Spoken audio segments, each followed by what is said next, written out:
పిల్లలు ఎప్పుడైనా స్వీట్ కావాలని అడిగినప్పుడు అప్పటికప్పుడు పిండిని కలిపి ఇలా స్వీట్ చేసేయండి. చాలా టేస్టీగా చాలా బావుంటుంది. స్వీట్‌గా, సాఫ్ట్‌గా అలానే జ్యూసీగా పిల్లలు చాలా ఇష్టంగా తింటారు. తప్పకుండా ట్రై చేయండి. ఒక గిన్నెలో కప్పు గోధుమ పిండి, కొంచెం సాల్ట్ వేసి కలిపేసి కొంచెం కొంచెం వాటర్ వేసుకుంటూ పూరి పిండిలాగా కలుపుకొని పక్కన పెట్టుకోండి.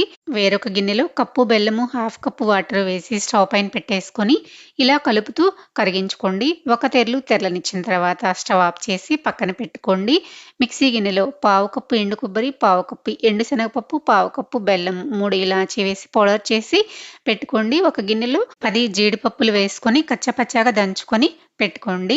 ఇప్పుడు పూరీ పిండిని ఇలా చిన్న చిన్న ఉండలుగా చేసేసుకొని పొడిపిండి చల్లుకొని పూరీలు చేసేసుకుందాము. నేనైతే చిన్న పూరీలు చేసుకుంటున్నానండి. మీరు కావాలంటే కొంచెం పెద్ద పూరీలు కూడా చేసేసుకోవచ్చు. పూరీలన్నీ ఒక ప్లేట్‌లోకి వేసుకోండి. ఇప్పుడు బాగా హీట్ చేసుకున్న ఆయిల్‌లో ఒక్కొక్క పూరి వేసేసుకొని ఇలా రెండో వైపుకి టర్న్ చేసుకొని ఫ్రై చేసుకోండి. బాగా వేగనవసరం లేదండి. ఈ కలర్ వస్తే సరిపోతుంది. పూరీలన్నీ ఫ్రై చేసుకున్న తర్వాత బెల్లం వాటర్‌లో ఒక్కొక్క పూరిని ఇలా డిప్ చేసి ఒక ప్లేట్‌లోకి వేసుకొని దీనిపైన తగినంత పుట్నాల పౌడరు, అలానే జీడిపప్పులు కూడా వేసేసుకొని మొత్తం ఇలా నేను చూపిస్తున్న విధంగా రోల్ చేసుకోండి.